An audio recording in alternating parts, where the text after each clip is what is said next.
Welcome, everyone, to the Positively Trek podcast.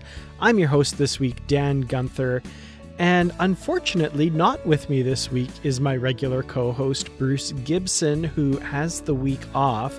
I hear what you're thinking, and everyone, please don't turn off the podcast. Don't skip to the next episode. I promise this will still be a fun and interesting episode of Positively Trek. We don't have a lot of news this week, but I do have a look ahead at the year 2022, as well as, of course, my thoughts on the latest episode of Star Trek Discovery, Season 4, Episode 7, But to Connect. So like I said, not a lot of news this week, but I did want to take a quick look at what's coming up in this year for Star Trek. So in 2022, we have a lot coming. It's going to be a great year for Star Trek, and we're very much looking forward to it here at Positively Trek. First of all, of course, the remainder of the first part of Season 1 of Star Trek Prodigy. Star Trek Prodigy is returning this week. January 6th is a new episode called Kobayashi. This is the 6th episode of the first season of Star Trek Prodigy, and the remaining 5 episodes of the first part of Season 1 will run weekly starting this week. So we have a hiatus for Star Trek Discovery Season 4 as of last week's episode. That will return on February 10th.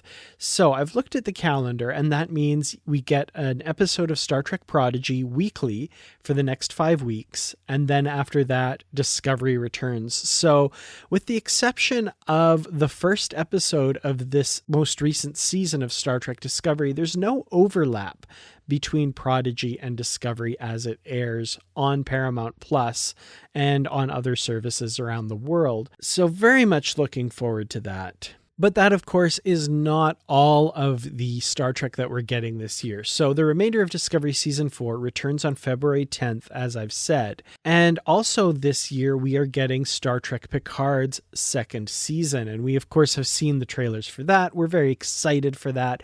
We know Q's coming. We know there's all kinds of really cool time travel shenanigans that are going to be happening in that season.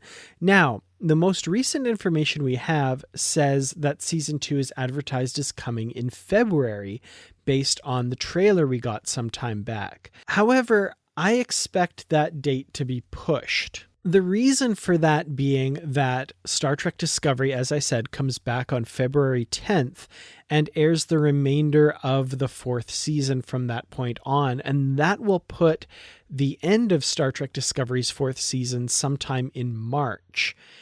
Now, I could be wrong, but I am assuming that they are not intending on airing Discovery and Picard back to back. That being the case, I can see them pushing Picard into March as opposed to the initially reported February release date. So this hiatus of Discoveries is unexpected. It seems to have caught a lot of people by surprise. We speculated in a previous episode of the podcast that maybe even the folks at Viacom CBS were taken a bit by surprise with their having to do this. So that said, I think it's definitely thrown the schedule out of whack a bit, and I would not be at all surprised for an announcement of a delay of Season 2 of Picard. I would actually be more surprised if they don't delay Picard. So look forward to that. I see that as something looming on the horizon. But believe it or not, that is far from the only Star Trek we're getting on television this year. We have a brand new television series coming in 2022, expected sometime after Picard Season 2, Star Trek Strange New Worlds. Now, I, along with most of the rest of the Star Trek fandom out there, am incredibly excited for Strange New Worlds. This will, of course, continue the adventures of Captain Pike, Spock, and Number 1 of the USS Enterprise as seen in Season 2 of Star Trek Discovery. We got that kind of sneak peek look at it, not really a trailer, but an introduction of the characters that are taking part in this series. And I am very, very excited, very stoked to see where this series goes. I can't wait to get a true trailer for it. I'm assuming, like I said, that will be coming sometime after Picard Season 2. I'm thinking in the first half of 2022, or towards the middle maybe, which still leaves us 2 more series after that will likely air in 2022. That, of course, is Star Trek Lower Decks Season 3, consisting of 10 episodes, and we've heard that it will be in mid to late 2022. So not sure exactly when, but likely after Picard and Strange New Worlds have completed, we will see the resolution to the cliffhanger we got at the end of Season 2, and 10 episodes of that really wonderful animated series. I've really been enjoying Lower Decks. I hope everyone out there has been as well.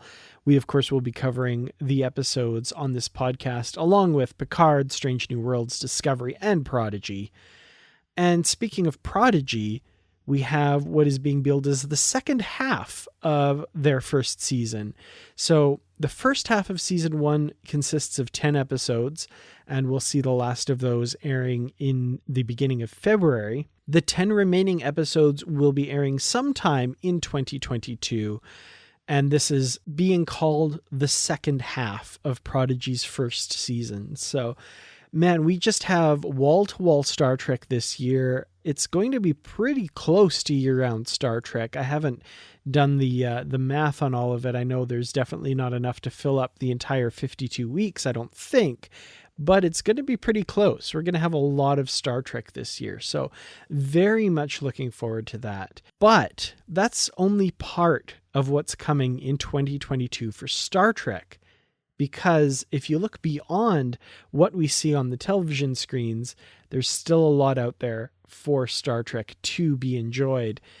So I want to talk a little bit, and we've brought it up before on the podcast, of course, the Star Trek The Motion Picture Director's Edition 4K upgrade, which is also due to be coming out sometime this year on Paramount Plus initially, and I'm hoping in other places elsewhere as well. Now, my reason for hoping this is entirely selfish.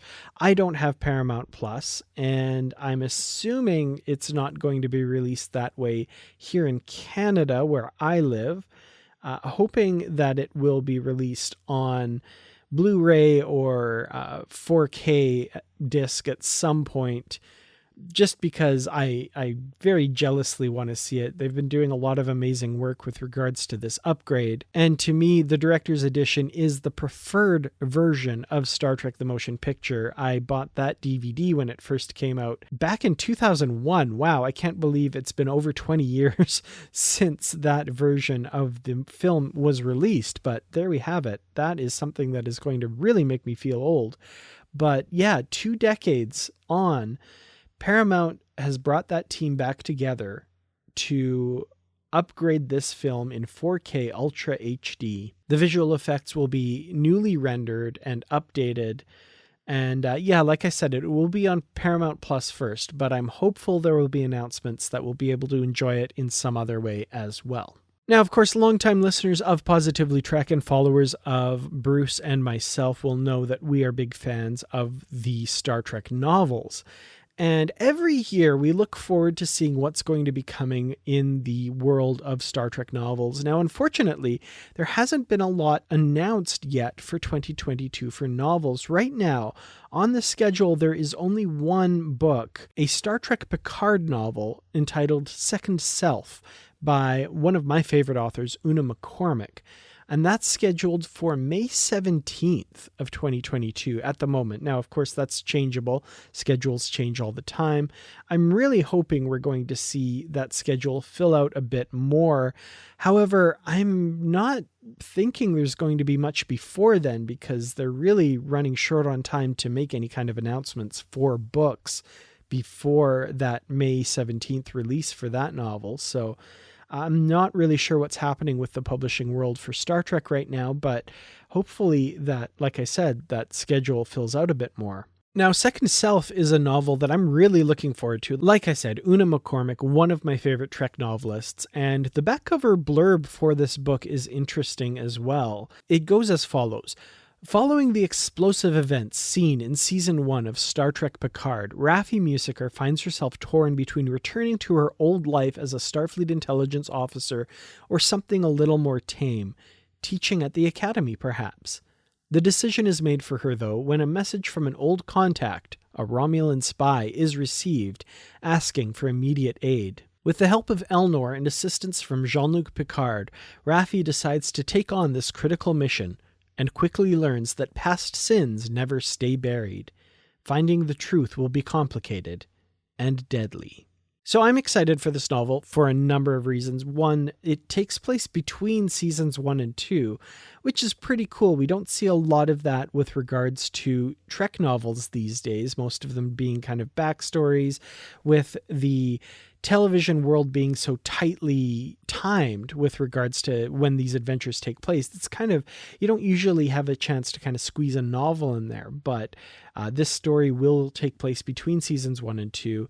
And Raffi is, to my mind, a very compelling character and one that I'm very interested in learning more about. So Una McCormack, in her hands, of course, I think this is going to be a very good and very interesting and fun read. So yeah, definitely looking forward to that. It's coming out in hardcover in May, so look for that price point to be a little higher than the usual trade paperbacks. And of course, it will be available as an ebook as well as an unabridged audiobook. So they're doing that more and more with the novel releases these days, giving us audiobook versions, and I'm very thankful for that. I haven't purchased those myself, just I don't seem to have a lot of time to listen to audiobooks, but I've heard samples and also people who have purchased it say Robert Petkoff, who does most of them, does an excellent job of reading them. So if that's your preferred method of getting Star Trek novels, that will be a really fun way to hear this novel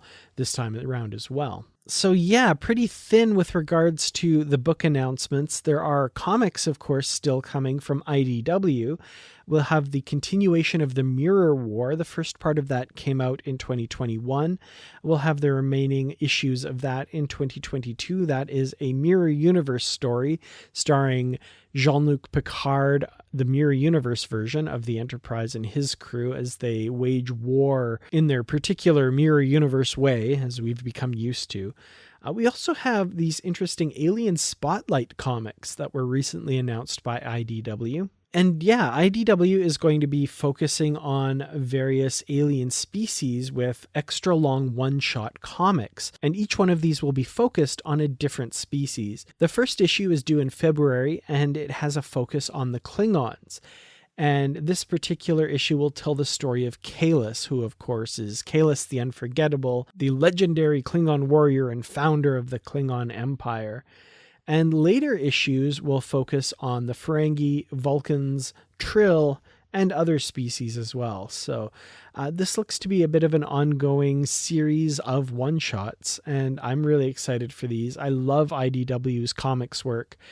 They've done some great stuff recently. So yeah, we'll definitely be picking those up in February, starting with this Klingon issue and going on from there. And I'm sure you will hear about our opinions of these comics here on Positively Trek. Moving away from print now, we have the Star Trek Resurgence video game. And this is one that I talked about in a previous episode of the podcast.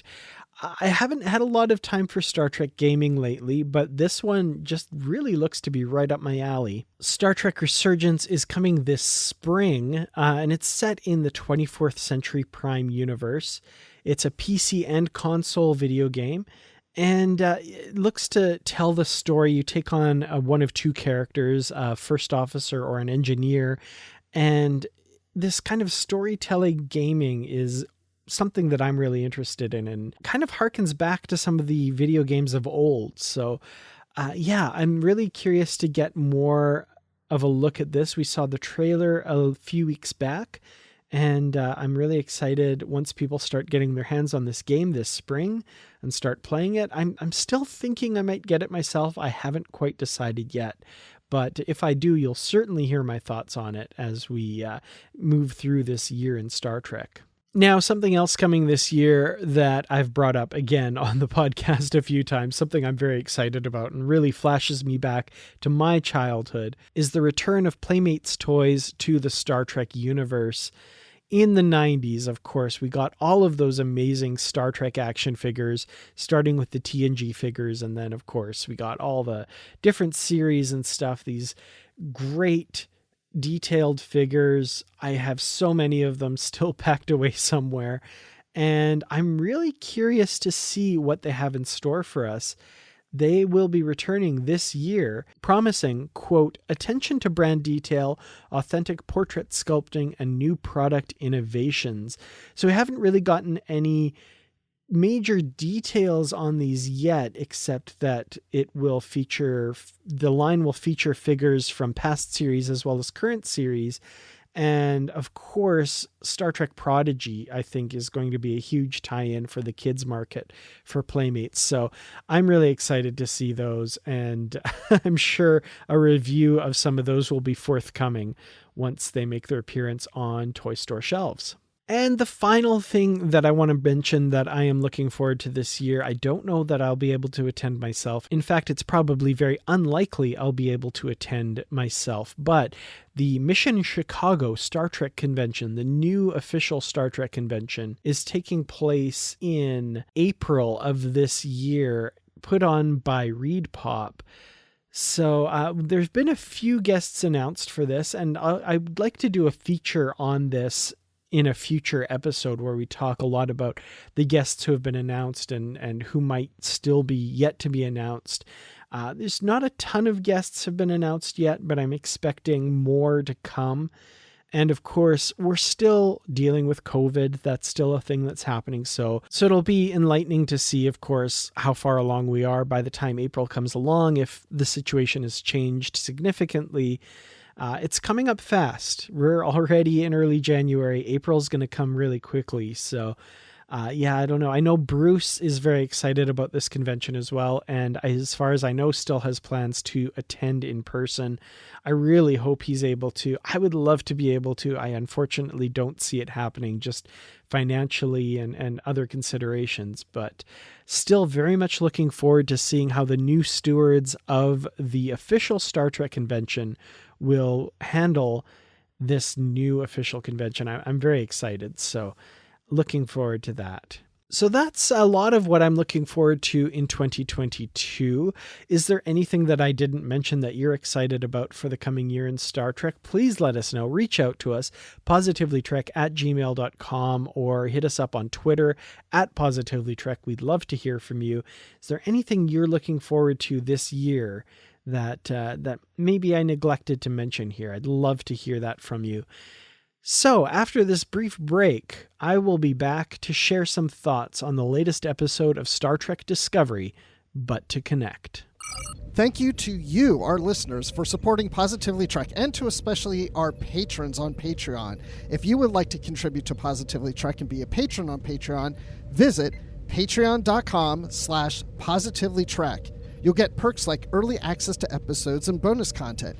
And for those who are in the higher levels, you get shoutouts and associate producer credits and much more. And speaking of shoutouts, let's give a shout out to Carl Morris, Joyce Marin, Jim Stoffel, Dave Garcia, Rick Young, Paul D. Kinnear, and John Blaber. Thank you all for your support. Now let's go back to the show. For generations, the Federation has sought out new life, new civilizations, not to destroy, but to connect, even in the face of uncertainty. And we are not all Federation members, but those ideals can still guide us, especially now. We cannot let fear define us in this moment. So we're well into season 4 of Star Trek Discovery now. This is the 7th episode of this season so far. The episode is called But to Connect. And I've seen a lot of people online kind of confused about the provenance of that title. Where does it come from? What does it mean? Well, you'll notice that I played that brief clip of Michael Burnham's final speech in the episode, and you can see that's where that title comes from. The ellipsis at the start, but to connect, shows that it kind of continues on from a whole phrase. And as Burnham says in the episode, not to destroy, but to connect. So that is the goal of the Federation, is to encounter new life and new civilizations, not to destroy, but to connect. And that actually really reminded me of one of my favorite moments from Star Trek, one of my favorite lines, is actually Benjamin Sisko in the pilot episode of Deep Space Nine, where he's talking to the prophets and saying that their mission is to contact new life forms, not to destroy them with weapons or ideas, but to learn from them. And that's just one of my favorite lines, and I see that echoed here in this episode. So I should say I will get into spoilers for this episode. So if you've not watched But to Connect, you may want to do that before continuing to listen. But yeah, we're going to jump right into this episode and talk a bit about it. So first of all, we have this big conference, this multi-species conference comprised of both members of the Federation and people who are not a part of the Federation, discussing what to do about the DMA, the dark matter anomaly that's threatening the citizens of our galaxy. The goal is to come up with some sort of joint idea of how to handle the situation, how to move forward. And it kind of ends up coming down to two major options. Number one is peaceful first contact. Once they learn where this mysterious species 10C is located, the idea would be to launch a first contact mission that would seek to initiate peaceful first contact under the assumption, or at least the lack of evidence, that they are intentionally being aggressive. The second option, which ends up being proposed by our friend Ruan Tarka, the Rysian who was working with Stamets a couple episodes ago, is to use a weapon of his own design to destroy the controller, or to power off the controller at the heart of the DMA, by setting off an isolytic subspace reaction, as seen in the film Star Trek Insurrection, that kind of subspace weapon that would end the threat of the DMA, but also possibly have consequences in that it could anger whoever created it or be perceived as an attack, all of that kind of stuff. So yeah, the two options, peaceful first contact or a show of force by destroying the controller at the heart of the DMA. And we see the kind of debate play out over the course of the episode over these two options. Burnham very much on the side of the peaceful first contact option, and Book, who finds himself on the side of the attack now option. And to see the rift between these two characters is heartbreaking, really, and incredibly played by both actors. They both do a really great job of showing the kind of pathos between the two of them, and the hurt feelings and the sense of betrayal between them is definitely on full display here. As hard as it is to see these characters at odds, it was really great to see how two amazing actors really managed to pull that off. So we'll come back to that part of the story towards the end, but in the meantime, one of the impediments to them carrying out their plan for the peaceful first contact side of things is that they don't know exactly where species 10C is located. Now, Zora, the main computer of Discovery, which has been evolving over the past few episodes and seasons, has determined the coordinates of species 10C, but is refusing to disclose that information to the crew of Discovery, thinking that she is protecting them by not allowing them the information that they would surely use to go and find 10C and confront them. And Zora doesn't want that to happen because she cares about the crew and doesn't want to see them hurt. This leads to my favorite part of this episode, which is this kind of determination of what Zora is. Is she an integrated AI, which is not allowed to be a part of Starfleet ship computers, or is she something else? And we kind of see this philosophical debate play out over the course of the episode with the very welcome return of Kovich, David Cronenberg's character, with Stamets and Culber and Saru, as well as Gray and Adira, who are all there kind of debating what should be done, if Zora can be trusted, and if not, what can they do? Now, the main voice against Zora, the kind of lone voice against Zora, is Paul Stamets, who is terrified about what Zora has done and what she's becoming, And references made, of course, to Control, the AI that would eventually, in a particular timeline, go on to destroy all sentient life in the galaxy. This kind of AI that went out of control. So obviously that's echoing through their minds. And for Stamets, that's the big fear, that Zora could become something like that.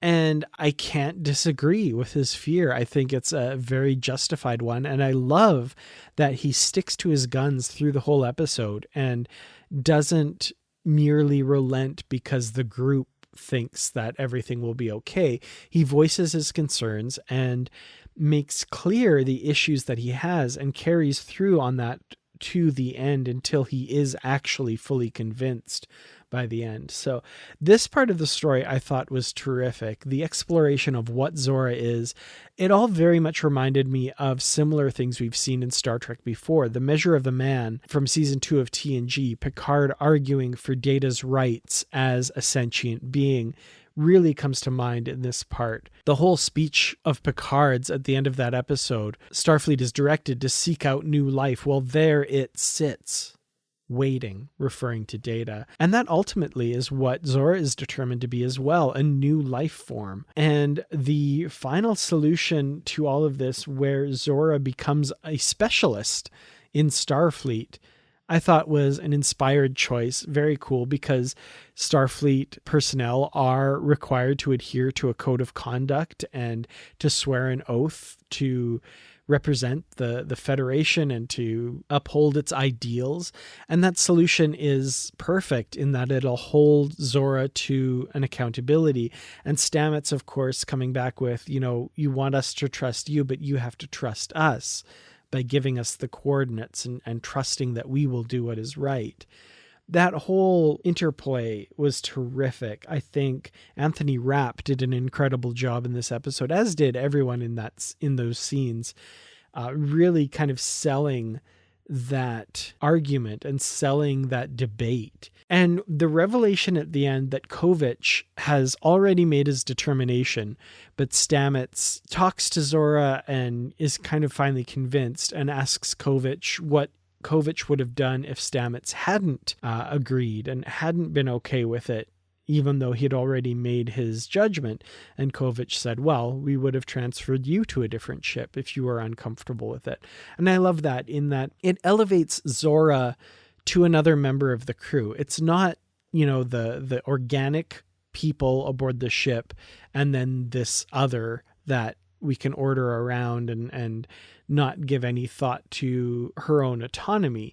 She's now on the same level as everyone else. Part of the command structure, yes, and subordinate to the officers that are in charge of her, but no less of a person than anyone else, which I think was really cool. I really loved that entire part of the episode. Now, the part of the episode I'm loving less, and that's not a criticism of the episode, that's a criticism of the actions taken by characters, which, again, incredibly well written. I'm loving the episode. I'm not criticizing the writing or anything like that. I'm enthralled by this episode. I thought it was terrific, but I am so disappointed in Book in this episode. And again, that's not to say I don't believe the character or anything like that. I'm just saying that I care about this character and he's making poor decisions, and I want him to not do that. But we have Book, of course, allying with Ruon Tarka in this effort to destroy the DMA and take the fight to Species 10C. And as far as Tarka is concerned, we get this really interesting kind of story from him. And he's so unreliable as a character. I have no idea whether to actually believe him or not. But he talks about wanting to go home to this new home in another universe. He talks about there being countless parallel universes, each with its own quantum signature, which is directly from the TNG episode Parallels. And that he had found one with no war, no burn, no emerald chain, where they could live free. And he's talking about him and a friend who were prisoners of the emerald chain, and how he wants the controller from the heart of the DMA to have enough power to be able to cross over into this other universe. This is a very strange motivation here, and I'm really curious. I'm assuming we're going to learn more about this and how true all of this is, but I don't understand how this is convincing Book. And I don't think it really is. I think Book is in it for his own personal reasons, as obviously he lost his planet and wants vengeance and wants to destroy this thing under what he says of not wanting it to ever hurt anyone ever again. But I think there's, a bit of vengeance at his heart kind of thing. But as far as Tarka's role in the story goes, I'm really curious to see where that goes, because that all seemed very strange to me. But the vote is held, and it's decided that they will use the peaceful means to contact Species 10C after an impassioned speech by Burnham, which is where the quote from the title of this episode comes from.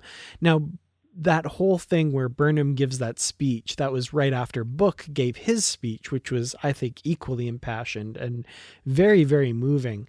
But the speech that Burnham gives puts her in direct conflict with Book and his perspective. And of course, Burnham votes for the peaceful solution, which, really does not sit well with Book. And you can tell, of course, that the two of them are going through so much with all of this. But in the end, like I say, the vote is the peaceful first contact solution.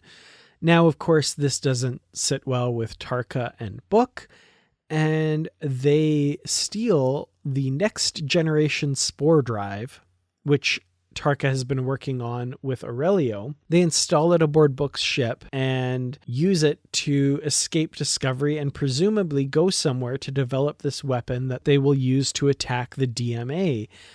And Book leaves a note for Burnham to look after Grudge and leaves Grudge behind. And that's basically where the episode ends, with that kind of cliffhanger there. So I don't know. I'm really curious to see where this goes. I'm heartbroken by the relationship troubles, obviously, that Burnham and Book are having here. And I don't know where things are going to go from here. And there's so much going on. It's going to be a long few weeks to kind of find that out. But of course, we're basically only halfway through the season approximately, and there's still a lot of story to go. I'm really looking forward to learning more about Species 10C and how all of this resolves. Meanwhile, over on the Zora side of things, one thing that I didn't mention yet that I wanted to talk a bit about was this revelation of Zora's subconscious, which is not something that AIs usually have unless they're programmed to. So that's kind of how they determine that Zora is a new life form, something new, something different.